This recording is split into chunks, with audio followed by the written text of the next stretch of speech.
Hey, what's up, guys? This is Brian at Whisper Status 74. Welcome to the community. Welcome to the channel. If this is the first time you are seeing me, please consider liking and subscribing. We are real tech for real people. Today, we're doing a quick comparison in HDR 4K 30 FPS of the Sony X90J at the top and the LG CX OLED at the bottom. They are both in their standard out-of-the-box picture modes. We are in a moderately bright room. We have some light coming in. You'll see a little bit of reflections on the Sony as it is up top. That shouldn't affect our comparison much at all other than being on this screen.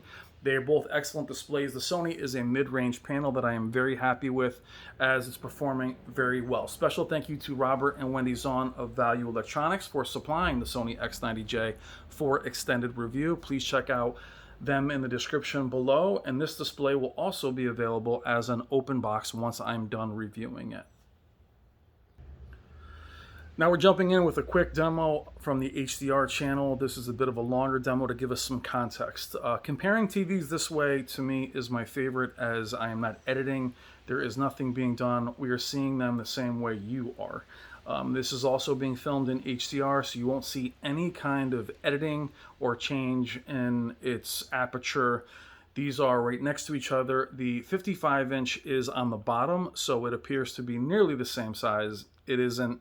The top is 65 inches. I can't label them as I'm not editing. The Sony is on top. The LG is on the bottom. The Sony is a mid-range 4K LED, not mini LED. It has about 32 zones. It's 65 inches. It's very bright, high contrast ratio, and the CX is one of the best OLEDs from last year. A lot of you wanted to see this comparison. I think it's an interesting comparison to see not only how the Sony performs in a mid room, but also its black level, how the black level balances out as the lights are on a bit, and how the CX, even though it's not nearly as bright as the Sony, its perceived brightness really makes a huge difference. I constantly hear in the comments that OLEDs are only good for a dark room. I think they excel in a dark room, but I watch my OLEDs in all types of environments. Yes, brighter LEDs are better for insanely bright rooms, but OLEDs are good for just about every environment other than the very, very bright. This is one of my favorite demos from the HDR channel. Check the description below for that channel and this demo. We'll also be doing the newest demos from LG Global. Now, I won't be editing. I'll have to pause in between demos, so it won't be as clean as some of the other videos. But if I go into edit and then add HDR in post, I'm not really bringing you HDR as I see it. HDR has been tricky lately. You should be able to enable it on the 3 dots. You can see how more on the Sony, some of those sparkles are more evident, where on the LG, they're not really there in some spots. You can see where you do lose a little bit of that shadow detail on the OLED. But it's amazing how they look similarly in brightness in some scenes. We'll do gameplay comparisons. We'll do a completely bright room. We'll also do some video game comparisons. You have to forgive me, my house is under construction right now, so my time is limited and my space is limited. And you can see the brightness in the Sony there. LG has also put out some amazing demos. I'll be following this video up with my favorite demos to test your displays out with. You can see the depth of the OLED, but also see the peak brightness of the Sony X90J. Keep in mind the X90J is the successor to last year's very popular Sony 900H. This year it is brighter with a higher contrast ratio.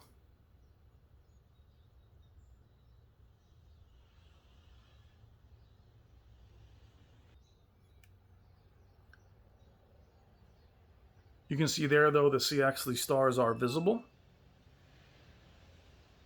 Now, can we put them both into cinema, make one darker than the other, one vibrant? Standard is just something that's kind of vibrant for this conditions. I'm not looking to calibrate these TVs and bring you the most accurate image. What I try to portray is what the average user sees. when they purchase the display and take it out of the box versus calibrating them. Not everyone can afford or wants to do calibration. I'm trying to show you more real world footage of how these panels look when you purchase them and bring them home. You'll see in demos such as this that sometimes the OLED actually looks brighter or more rich. OLEDs will always push a bit cooler on film. I'm not trying to make them look similar. I'm trying to give just the look of them both, again, out of the box. Though the color temperatures aren't far off from one another, as you can see here. Now, unfortunately, it looks a little crooked as my floor is not perfectly level, and that's as good as I can do with the time I have, so I apologize for that. One of my favorite demos here, again, LG Global. This shot of the line at the end is just breathtaking.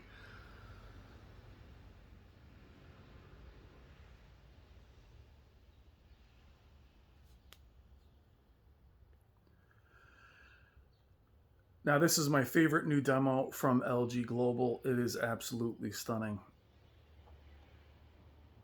They're off by 1/8 of a second.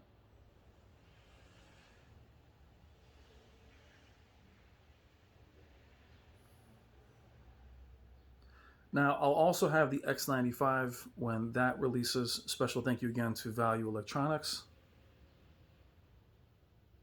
And as I've mentioned before, the X90J will be for sale as an open box at Value Electronics with an extended warranty once I'm done reviewing it.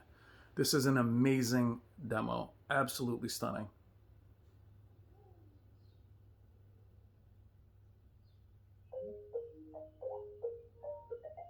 Forgive that.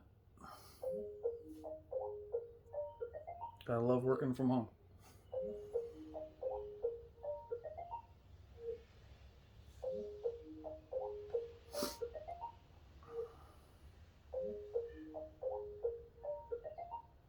What a gorgeous demo that is.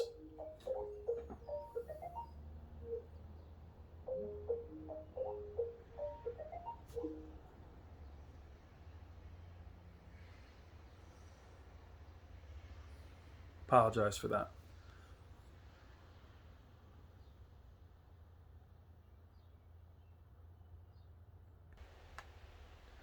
Now you'll see here with the text that the LED will struggle a bit. That's more the camera, because even the OLED looks like it blooms a bit, which we know it doesn't.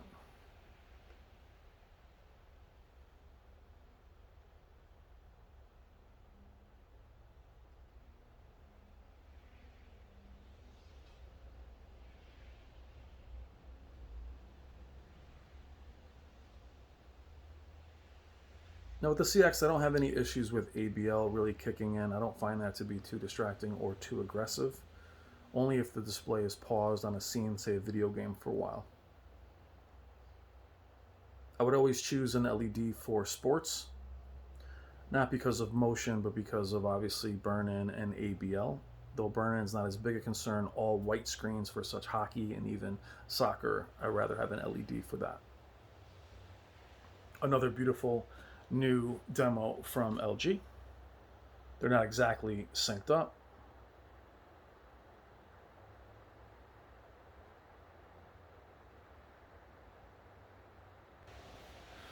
We'll also run a quick Samsung demo. Some of their demos from the past are excellent. You can see how the OLED does look much dimmer when it's an all-white screen or a particularly kind of bright screen. But you have to admit the X90J does very well for where it is in its lineup.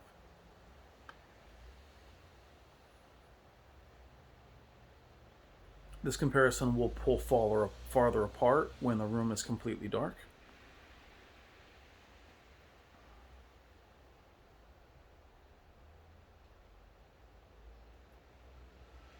Now expect the X90J to also drop in price as the X95 releases. You have very staggered releases this year due to shortages and the supply chain being compromised. Last year, the 950H was out before the 900H, so things are a bit backward, therefore leaving the X90J at a more expensive price point than it probably should be.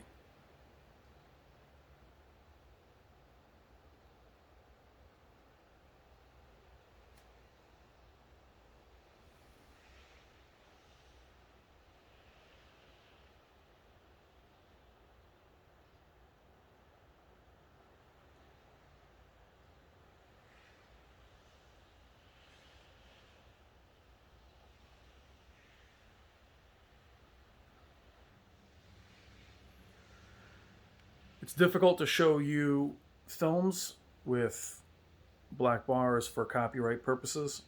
Typically, I would show you the Spears and Munsell demo disc, but at times the camera struggles with the frame rate, causing some banding on the LED that's not visible, and it can be distracting in comparisons. So I apologize for the limited time that I have. I'm trying to bring you as quickly as I can what I see. Now, while it's been reported by ratings.com and others that the color gamut is not as wide as last year's 900H, the higher peak brightness and higher contrast ratio should make up for that in color volume.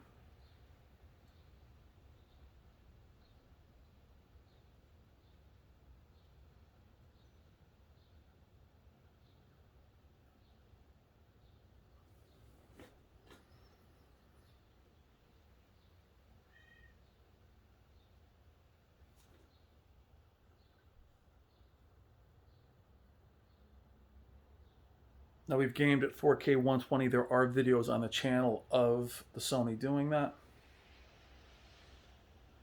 And though it doesn't have variable refresh rate, it was a pretty smooth experience.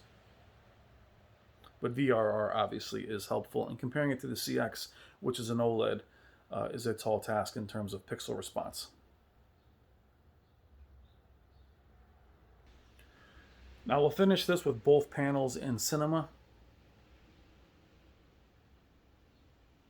to give you a bit less punchy image. Again, both are out of the box. You are seeing some light from the Sony as it is hitting a window that the LG isn't seeing.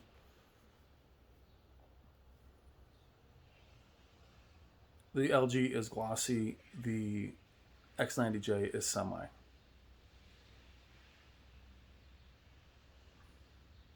All right, guys, thank you as always. Again, special thank you to Value Electronics. Check the description for all the information regarding their store. Thank you so much for the amazing comments and support. And I'll see you in the comments. Take care.